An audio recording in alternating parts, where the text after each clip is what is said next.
सभी को मेरा सा सादर प्रणाम। आज हम नए एक टॉपिक के साथ आप लोगों के सामने प्रस्तुत हैं। जैसा कि आप देख ही पा रहे होंगे, आज का हमारा टॉपिक है संसद की प्रक्रियाएं। अगर इसमें मुझसे कोई त्रुटि रहती है तो उसके लिए मुझे क्षमा करें और बताएं कि इसमें क्या सुधार करना चाहिए। तो समय को जाया न करते हुए बढ़ते हैं अपने टॉपिक की तरफ, संसद की प्रक्रियाओं की तरफ। सबसे पहले इसमें आता है प्रश्नकाल। क्या आता है? प्रश्नकाल। संसद में प्रतिदिन कार्रवाई का प्रत्येक घंटा, संसद में प्रतिदिन जो कार्रवाई का प्रत्येक घंटा 11 से लेके 12 बजे तक का होता है। संसद में प्रतिदिन कार्रवाई का प्रथम घंटा 11 से 12 बजे तक का होता है, जिसमें लोक महत्व संबंधी प्रश्न पूछे जाते हैं। तो कह सकते हैं कि प्रथम जो घंटा होता है वह 11 से 12 बजे तक का होता है। संसद में जो प्रथम जो घंटा होता है वह 11 से 12 बजे तक का होता है। इसमें लोक हितकारी मतलब सामाजिक प्रश्न होते हैं, उन्हें ही पूछा जाता है। अब बढ़ते हैं आगे। 1721 में इंग्लैंड में इसका प्रारंभ हुआ था। प्रश्नकाल का 1721 में इंग्लैंड में प्रारंभ हुआ था। कब हुआ था? 1721 में। जबकि भारत में 1892 में के अधिनियम द्वारा प्रारंभ किया गया था। भारत में इसको 1892 के अधिनियम के द्वारा इसको प्रारंभ किया गया था। समझ गए होंगे प्रश्नकाल को।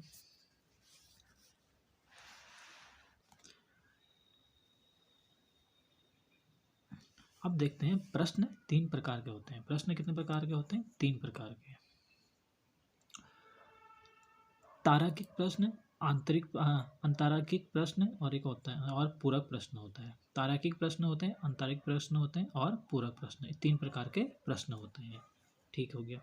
अब देखते हैं तार्किक प्रश्न क्या होते हैं। जब प्रश्न पूछने वाला तुरंत मौखिक उत्तर चाहता है तो वह प्रश्न के प्रश्न पर स्टार लगा देता है, तो उसे तार्किक प्रश्न कहते हैं। तार्किक प्रश्न क्या होते हैं, इस बार दोबारा समझ लीजिए। जब प्रश्न पूछने वाला तुरंत मतलब उसको मौखिक उत्तर चाहिए तो वह क्या करता है, उस प्रश्न के आगे स्टार लगा देता है। क्या लगा देता है? स्टार। इसको स्टार लगा देता है या तारा लगा देता है, तो उसे ही तार्किक प्रश्न कहते हैं। इसे कह सकते हैं एक प्रकार से मौखिक प्रश्न भी कह सकते हैं। अब आता है अंतरैखिक प्रश्न। इसमें क्या होता है, इसमें जो उत्तर चाहिए होता है वो लिखित रूप से देने होते हैं। इसमें उत्तर लिखित रूप से देना होता है, लिखित रूप से इसमें उत्तर चाहिए होता है। बात दोबारा देख लीजिए। तार्किक प्रश्न क्या होते हैं, इसमें जो प्रश्न पूछने वाला होता है वो मौखिक उत्तर चाहता है और उस प्रश्न के आगे स्टार लगा देता है। क्या लगा देता है? स्टार लगा देता है। अंतरैखिक प्रश्न में क्या होता है, इसमें लिखित रूप से उत्तर देना पड़ता है। अब देखते हैं अगला पूरक प्रश्न। कौन सा है? पूरक प्रश्न।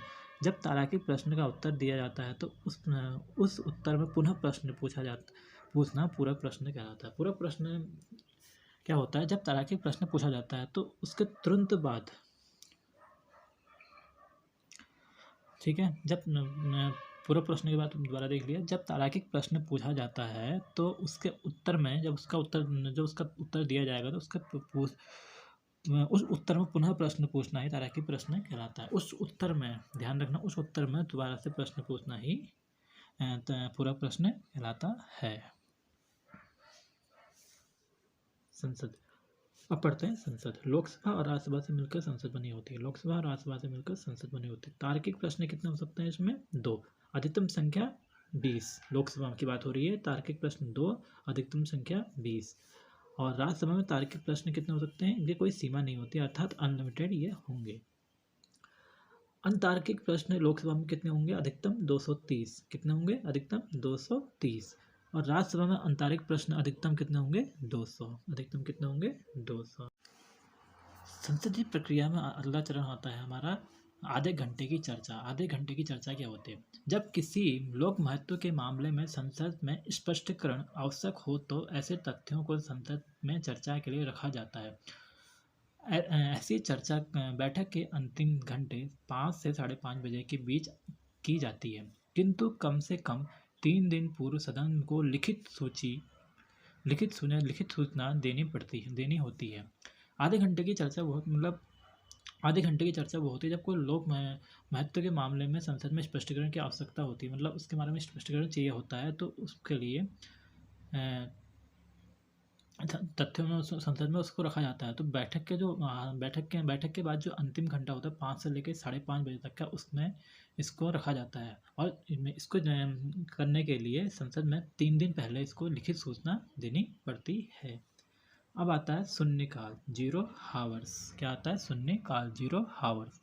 प्रश्नकाल के तुरंत बाद 1 घंटे का समय प्रश्नकाल के 1 घंटे के बाद 1 घंटे का समय शून्यकाल कहलाता है। प्रश्नकाल के 1 घंटे के बाद का समय शून्यकाल कहलाता है। 12 बजे से आरंभ होने के कारण मीडिया ने इसे शून्यकाल नाम दे दिया है। 12 बजे से होने के कारण मीडिया ने इसे क्या दिया है? शून्यकाल का नाम दिया है। यह कहाँ की देन है? भारत की। शून्यकाल किसकी देन है? भारत की ही देन है। शून्यकाल में बिना पूर्व सूचना के सार्वजनिक महत्व का कोई भी प्रश्न उठाया जा सकता है, जिस कारण इसे प्रश्न उत्तर या सभा भी कहा जाता है। शून्यकाल में ऐसा नहीं होता है कि आपको पहले सूचना देनी पड़ती है, उसमें बिना सूचना के ही आप प्रश्न, जो महत्वपूर्ण प्रश्न होते हैं, सार्वजनिक महत्व के जो प्रश्न होते हैं, उनको आप उठा सकते हो। उसमें मतलब सूचना देने की कोई ज़रूरत नहीं होती है और ये भारत की ही देन है। ध्यान रखना है, भारत की ही देन है शून्यकाल। और 12 बजे से होने के कारण इसको ही शून्यकाल कहा गया है। ये प्रश्नकाल के तुरंत बाद का समय होता है।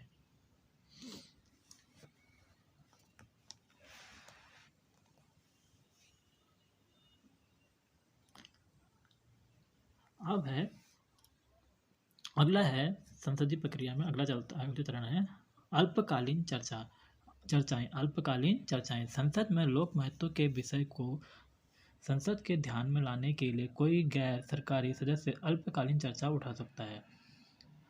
मतलब ये होता है कि कोई भी गैर सरकारी सदस्य होगा, मतलब सरकारी नहीं होगा, मतलब प्राइवेट होगा, तो वह उस चर्चा को उठा सकता है। ये होता है, लोग मतलब होना वो समाज के कल्याण के लिए ही होना चाहिए। अल्पकालीन चर्चा के लिए सप्ताह में 2 दिन समय नियत किया जाता है।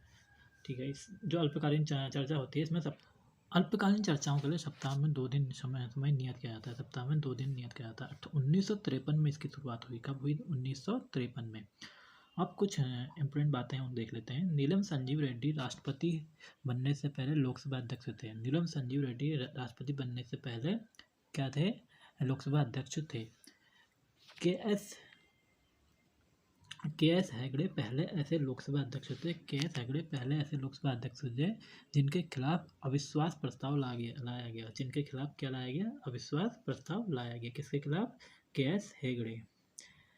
जीएमसी बालयोगी को लोकसभा अध्यक्ष रहते ही इनकी मृत्यु हो गई थी, जीएमसी बालयोगी की। अब अगला है 17 अप्रैल 1952 को लोकसभा अस्तित्व में आई। 17 अप्रैल 1952 को लोकसभा अस्तित्व में आई थी और 13 मई 1952 को इसकी लोकसभा की पहली बैठक हुई। लोकसभा की बैठक पहली बैठक कब हुई थी? 13 मई 1952 का। अस्तित्व में कब आई? 17 अप्रैल 1952 को।